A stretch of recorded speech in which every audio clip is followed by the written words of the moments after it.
The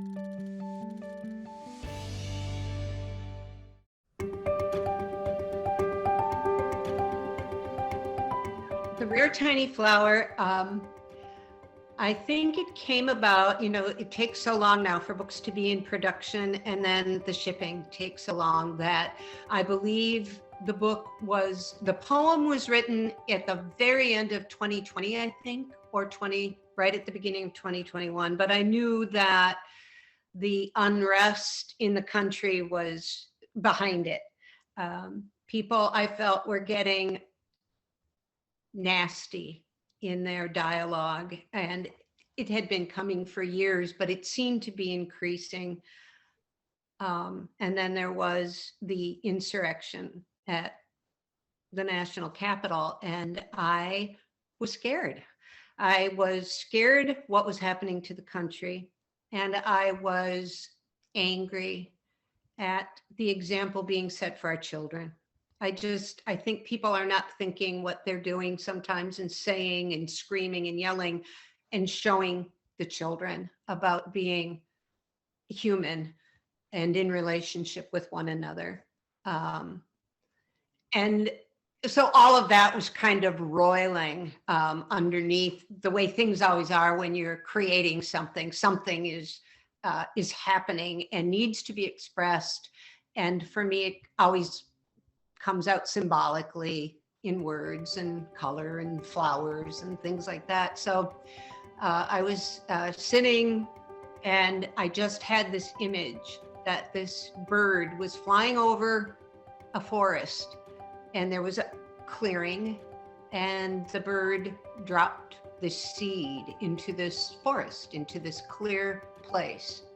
And I just kind of started writing. It really didn't take but a couple days to write the book itself, the text. And so it's about a flower that springs from this seed, and people are coming into the woods. They're attracted by those mysterious things that pull us towards, something new. And they're coming towards the flower and begin to define what it is they're seeing by color, and not agreeing, because they're all planted where they're planted, and saying, no, it's this color, it's that color, no, it's this color, no, it is not. And they're getting louder and louder, and the leaders come and get nose to nose, and if you don't agree with us, we'll have a war.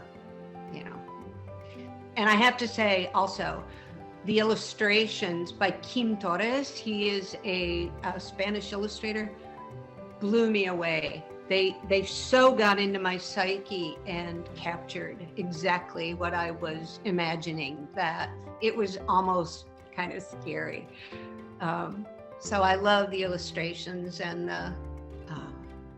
the way he weaves color more and more and more into the story, because that's what it's about. It's about, we're all some color or the other. And if we don't see that in each other, and I'm talking about our spirits and our gifts and our, who we are as human beings, we're lost. We are just lost right now if we can't start listening. So, this little girl is kind of the heroine, and while they're all getting close to this war, she's kind of circling the flower and seeing that, no, you're not, there's another option here. And she holds it up and rotates, and the colors splash across all the people's faces, and they get it. And then realize that now, because someone had uprooted the flower and shoved it into a vase, and they had been fighting, that the flower is drooping and the colors are unspinning from it. So there's some regret and reflection in the forest, and they all kind of have to consider, what are we hearing? What are we being invited, to learn, and how to grow? And, they come back together and learn that it's time now to join together to seek peace and sort of a fellowship, a relationship connection with each other, to see the good.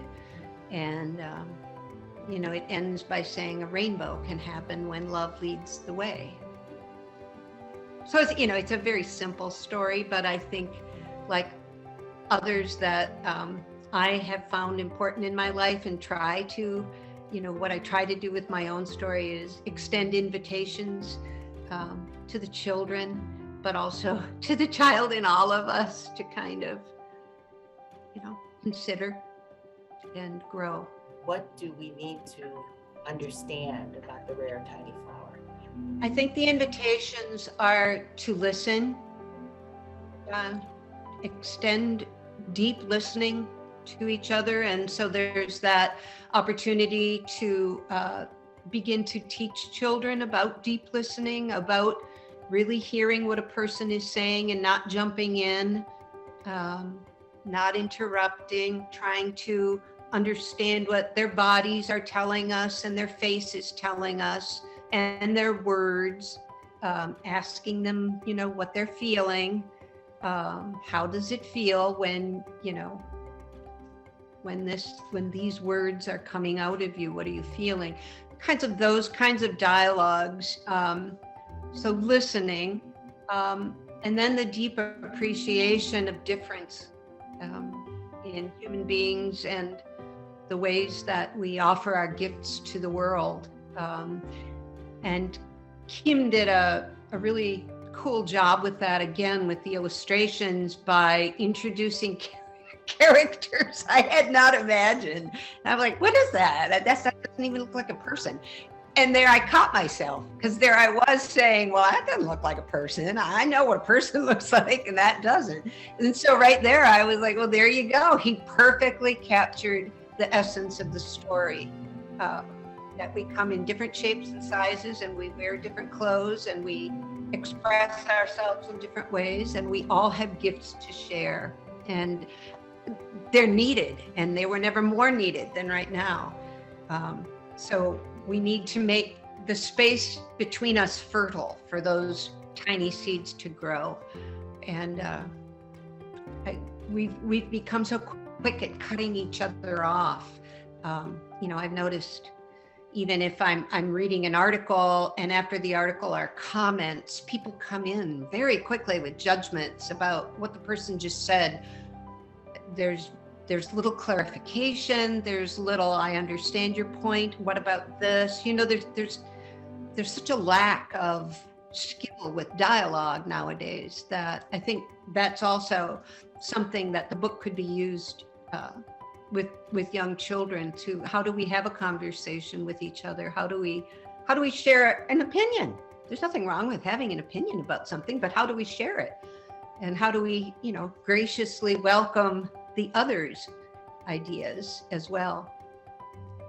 That is very fascinating. That, in a way, it's like our world has become so small, but yet we're isolated from people's thoughts. I mean, we're so connected, but yet isolated, and that's the strangeness of this moment. It is. I think you've got it right there, Portia. Yes. Yeah, we're losing our empathy, our ability to call it forth, I think, as readily as when you're sitting with a person face to face. It's harder when you're masked or on Zoom, or even present but distant. That energy of humanity has to be revived a little bit, I think. Thank you for all you do. We do love the program, Portia. You are a light in the area. You really are. And I am very grateful. Every time I watch that show, I say to Philip, she does such a damn good job. Thank you. Thank you. You're welcome. Thank you. Hi, Portia Young here. Watch more stories from 1036 on our YouTube channel. Teddy wants you to subscribe today. And remember, on Milwaukee PBS, our story is you.